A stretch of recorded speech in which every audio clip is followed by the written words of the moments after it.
Monceau qui avait marqué sur corner face à Lyon-Duchère avec un but de Pierre Lemonnier. Ça a été touché directement de la tête, ça va peut-être revenir, oui, avec Tom Duponchel, le centre de Duponchel au deuxième poteau, et à la tête, ça va peut-être revenir avec Vincent Créan.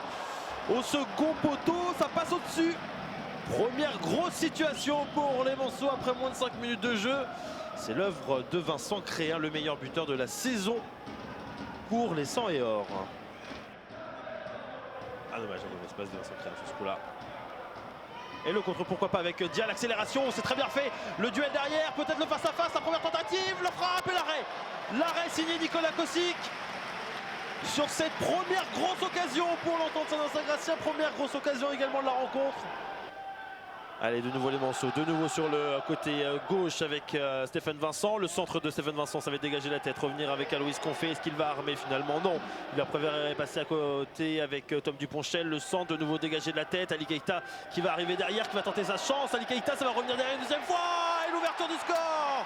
L'ouverture du score pour le Mans FC. C'est signé Ali Keita, l'ancien joueur de Concarneau. Le latéral gauche qui permet au Mans de mener un but à 0. Permis à Vincent Bordeaux d'avoir une autre stratégie, je pense, mais voilà. Et pourquoi pas la réaction maintenant, la tête de l'arrêt. Le magnifique arrêt signé de Nicolas Kosic. Sur cette tête encore de nouveau de Mathieu Gérand. Et forcément, ça remet. Elle est jouée en deux temps, ça a été touché au premier poteau. Allez, Aloïs Confé, peut-être une nouvelle tentative. La frappe cette fois-ci d'Aloïs Confé, l'arrêt de Salamone. Cette fois-ci, elle était un peu mieux pour le milieu de terrain Monceau. À force de laisser un joueur Monceau dans l'arc de cercle sur les renvois défensifs, il va leur arriver des bricoles. Et cette victoire également et cette donc défaite de l'entente qui les condamne pour le moment à repartir en National 2 la saison prochaine. Attention à la tentative de frappe et de nouveau l'arrêt. De nouveau l'arrêt signé de Nicolas Kosic. C'était cette tentative maintenant de Madi Talal. Troisième parade pour le gardien prêté par Valenciennes. Qui sont en recherche d'une troisième victoire de suite. Ce serait une première cette saison. Et la mi-temps. La mi-temps ici au MM Arena et le Mans FC qui mène donc 1-0.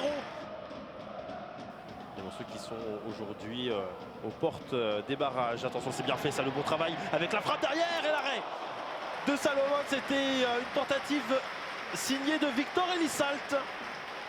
Première occasion de la seconde période, c'est pour les Monceaux. Bonne défense de l'entente qui s'est fait surprendre une fois. Attention parce que là c'est Rémi Boissier qui est passé, qui va pouvoir se présenter. Rémi Boissier, la barre transversale. La barre transversale pour le ancien milieu de terrain de Rodez. Et dégager son camp. On est rentré dans les 10 dernières minutes. On sait que ça va être pas forcément évident pour les Monceaux.